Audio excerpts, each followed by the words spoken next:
Hold a moment. Can somebody find my magnifying glass?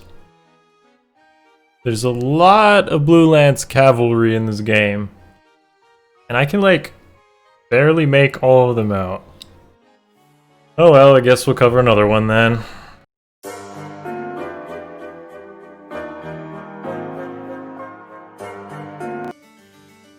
Hey guys, Akariss here, bringing you a brand new Fire Emblem Heroes video.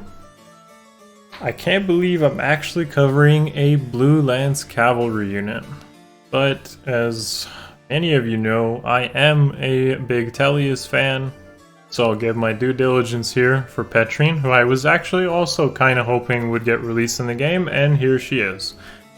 Along with Ashnard and Black Knight is pretty awesome. So I'm finally glad to see her in the game as well.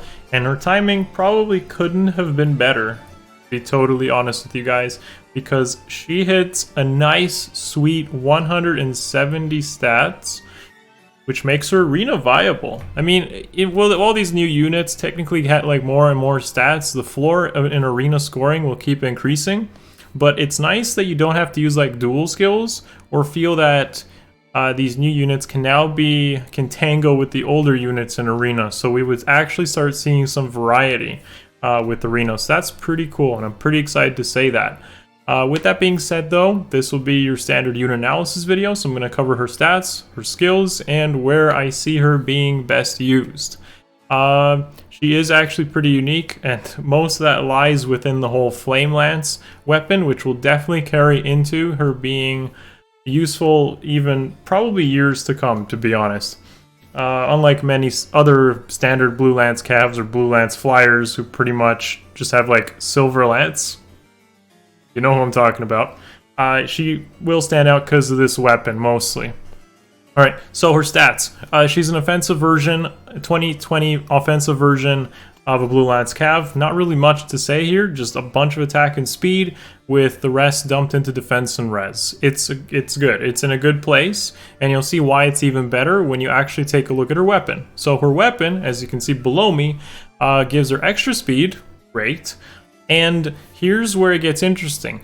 Her damage with her Flame Lance calculates enemy res. So she essentially, I guess, kind of is like a dragon in some way. It's not adaptive damage, it hits res, similar to Hell as well. Hell has the whole targeting res, so this is cool, but if you actually look at many prominent threats, they tend to be very defense stacked as opposed to res stacked. There are some exceptions, but generally speaking, a lot of tanks are heavily favored into defense over res, so it's generally better to hit res than it is defense in a lot of cases. That's why I'm also a fan of Sorcery Blade. So this weapon is awesome. But on top of that, she inflicts like a debuff, kind of an in-combat debuff of -5 speed, -5 res. So combined with her pretty good speed stat, she gets additional speed on top of that to create a swing in her favor, and reduces res to do more damage off of her calculating res on the enemy. Now on top of that, she also has effective against beasts. I mean, this is probably more of a reason why she will kind of age better, because at least, if nothing else, she's going to be one of the few units who are effective against beasts, and that's pretty cool. So I don't see that being super useful. There's not that many beasts around where you're like, oh, OMG, you know, I need Petrine, but at least that's a thing.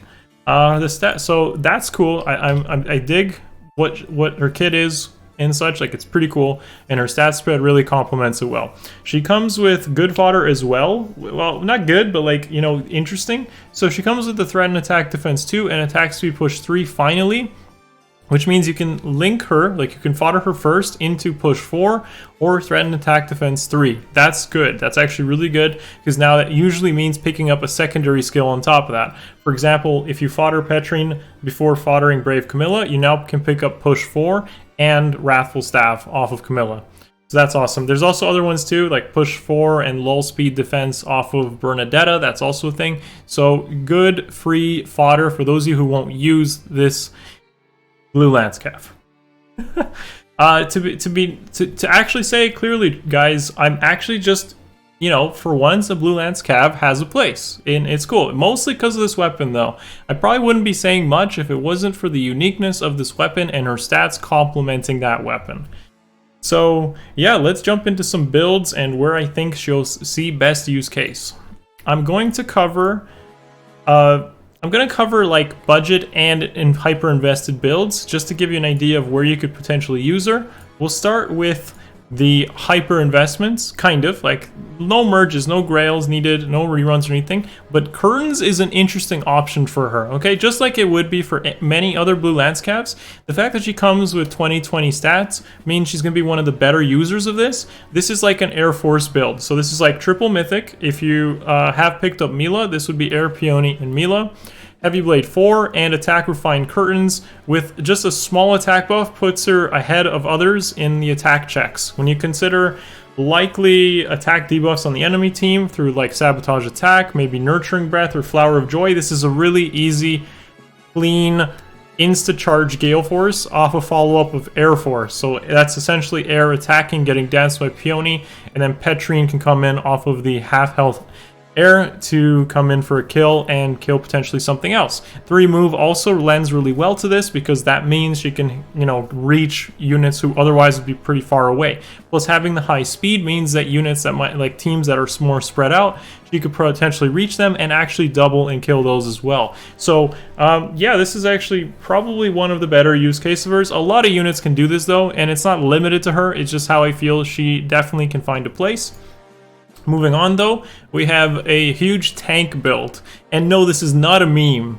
Lull attack res is correct when considering Flame Lance, okay? So if you just happen to have lull attack res lying around, like through Kyria, or you just don't like Brammy for whatever reason, she actually can use that. And it's funny, it does lock you into Flame Lance though, so do think about that. If you switch to like Slaying or Curtains, she's now hitting defense as opposed to hitting res. So be very careful with that, and make sure you use that lull attack res with Flame Lance. QR here is obviously to beat impact effects, which Cavs normally cannot beat because no follow-up, but they can run lulls and B skills. So you run the lull, you run QR to beat impacts. She has an incredible speed stat, huge debuffs in the case of lull attack res. Flame Lance also debuffs res further. You're hitting usually the stat you want to hit. You're usually hitting res. There are a lot of mages. I gotta be fair, there are a lot of mages with higher res than defense, but she already has an enormous attack stat combined with all these debuffs that she won't have any trouble getting those kills. And if nothing else, QR combined with her great speed stat will likely secure it on the second hit. Be mindful, this isn't totally going to beat some characters. Brammy, I'm looking at you. But generally speaking, you could potentially use her huge reach of 3 movement to make some sort of plays to not deal with Brammy, or just use a different team, for example. Tanking Brammy with the tank is not always the easiest thing to do, but if you wanted to use a high investment Petrine, this is one way to do it and works well with the light mythics. As for the Astro mythics, I'd be hesitant to call her synergistic there, because then your comp may end up being color imbalanced or just limit your play options with so much melee units. So be careful of trying to consider that. However, if you wanted to, maybe consider her more in budget terms without spending grails or, you know, not really going for heavy merges for a high feather cost. You could do something simple like this just by using her New Age stat spread. You literally can just give her Slaying Lance, give her Gale Force, Death Blow Hidden Run, standard with Heavy Blade, and this will likely meet most attack checks, can be used in Astra or Light Season as the initial engagement. I still, again, wouldn't consider this the best. Like, you can still use other Cavs like Perry, you can use Cavs like Oscar, and maybe even Roderick. You know, there's a lot of Blue Lance Cavs, guys. Like, you could use a lot of different options, but if you really liked Petrine and you want to find a use for her that doesn't involve breaking the bank, then this is something to consider. Now, good teammates. The first one I'll mention is Kaden. Now, if you have the slot for it, you're still running the double mythic kind of situation, maybe an Astra or Lights. If you're running Altina Naga or Air Peony, for example, Kaden is good because he does synergize with the buffs that he likely would receive along with Petrine, and he has Ward Cavalry, so he ends up giving a lot of stats. Be Be warned that he is weak to panic though. That's through panic weapons or panic manner, which explains the higher HP, just enough to dodge those. But he is a good partner and good color to kind of provide color balance should you run into, let's say, some blue units that Petrine couldn't beat. Just give some variety there. That Caden would be run with the tank build, of course. Though, if you really want to consider another option, and recently released as well, a one-off of Sigurd would do pretty well as a 5-star exclusive. His dual skill and, of course, the dance gives you way more options. That could be used with a Gale Force comp, or it could even be used with some sort of hidden run. Maybe if you use like 2 mythics, something like Milot, or just straight up getting like a hit with a tank and being able to snipe it with the dance and maybe getting Sigurd out that way. So these are definitely some options that I would highly recommend or consider for Petrine. Overall though, with all this being said, Petrine doesn't stand out significantly, like she's not meta defining or breaking, but she's definitely interesting, mostly coming from the effects of this weapon, and still able to pull off a lot of the other Blue Lance Cavs that I pretty much mentioned here, using Slaying Lance Curtains. Valoria is a good partner as well, not mentioned here of course, but that goes for any Gale Force unit. And of course tank builds that involve hitting res are definitely going to be unique going forward with something like Petrine. Alright, and finally, we do have the arena build. As I mentioned earlier in the video, we have 170 stats, which means that this is the first cav that, excluding dual skills and legendaries of course, this is the first cav that doesn't require those to be arena usable without totally sacking your score. So this is awesome. It means you can now potentially invest into Petrine into +10, give her some really solid skills, and use her well. I do believe Flame Lance hitting res, of course, plays really well into hitting a lot of these legendaries that tend to have higher defense than res. For example, Legendary Crom has higher defense than res, Alm as well. So you could use Petrine in either water or earth, give her distant counter with Flame Lance, and she's going to have pretty good matchups against those, especially when supported with stuff like Drive Attack.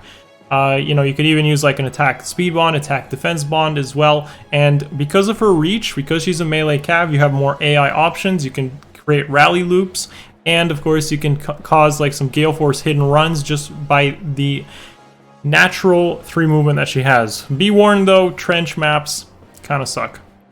Alright guys, with that being said though, I definitely would like to hear your thoughts below in the comments about what you think of Petrine, or maybe even some future Cavaliers who haven't been released yet that may actually now be blessed by all these extra stats, or maybe a preference weapon that's cool like this.